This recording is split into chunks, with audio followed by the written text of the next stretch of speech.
ঠাকুরমা স্বামীজির রাতুল চরণে শতকোটি প্রণাম জানিয়ে স্বামী বীরেশ্বরানন্দের লেখা ভগবান লাভের পথ। আজকে পড়ব চঞ্চল মনকে শাসন। অন্য চিন্তা আছে যেগুলি এড়িয়ে যাওয়া কঠিন। মনের চেতন স্তরে কাজকর্ম সংক্রান্ত বা ওই জাতীয় বহু চিন্তা থাকে। সেগুলির হাত থেকে ছাড়ান পাবার দুটি উপায় আছে। একটি হলো ইচ্ছা শক্তি প্রয়োগ করা। জোর করে মনকে বলতে হবে, শোন, এখন ভগবান চিন্তা ছাড়া আর অন্য কোনো বিষয়ে চিন্তা করতে পারবে না। কোনো অন্যায় কাজ করলে ছোট ছেলেকে মা যেভাবে শাসন করে, মনকেও সেভাবে কড়া শাসন করতে হবে। এভাবে ইচ্ছা শক্তি প্রয়োগ করলে দেখা যাবে কিছুদিনের মধ্যেই মন আমাদের শাসন মেনে নিচ্ছে। আর একটি উপায় হলো মনকে বোঝানো, এসব তুচ্ছ বিষয়ে চিন্তা করে কি হবে?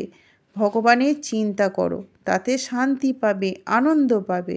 ছোট ছেলেদের বুঝিয়ে বললে তারা যেমন কথা শোনে, দেখা যাবে এভাবে বুঝিয়ে বললে মনও কথা শুনবে। ক্রমে মনই আর এই চিন্তাগুলিকে প্রশ্রয় দিতে চাইবে না। ধ্যানের বিঘ্ন আর থাকবে না। এ অভ্যাস ধীরে ধীরে অথচ দৃঢ়তা নিয়ে করে যেতে হয়। মনকে 2-1 দিনে বশে আনা যায় না। শুধু যে আমাদের মন সহজে ধ্যানে স্থির হয় না তা নয়, অর্জুনের মতো উচ্চ অধিকারীরও এ অভিজ্ঞতা হয়েছিল। শ্রীকৃষ্ণ যোগের উপদেশ দেবার পর অর্জুন বলেছিলেন, তুমি যে যোগের কথা বললে তাতে স্থিতিলাভ কী করে হবে তা তো বুঝতে পারছি না, কারণ মন বড় চঞ্চল, তাকে বশে আনা কঠিন কাজ। মনকে বশে আনা বাতাসকে বশে আনার মতোই কঠিন।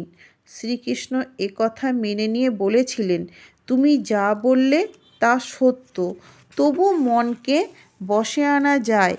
পতঞ্জলি মুনিও বলেছেন যে অভ্যাস এবং বৈরাগ্য এই দুটিই হলো চিত্তবৃত্তি নিরোধের উপায়।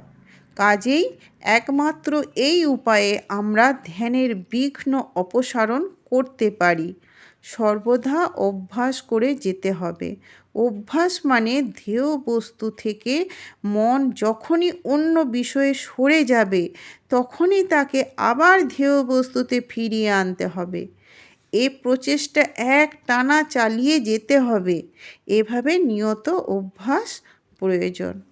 আজ এ পর্যন্ত। ভালো লাগলে সাবস্ক্রাইব করে পাশে থাকবেন। মায়ের কৃপায় সবাই সুস্থ থাকুন, ভালো থাকুন, আনন্দে থাকুন।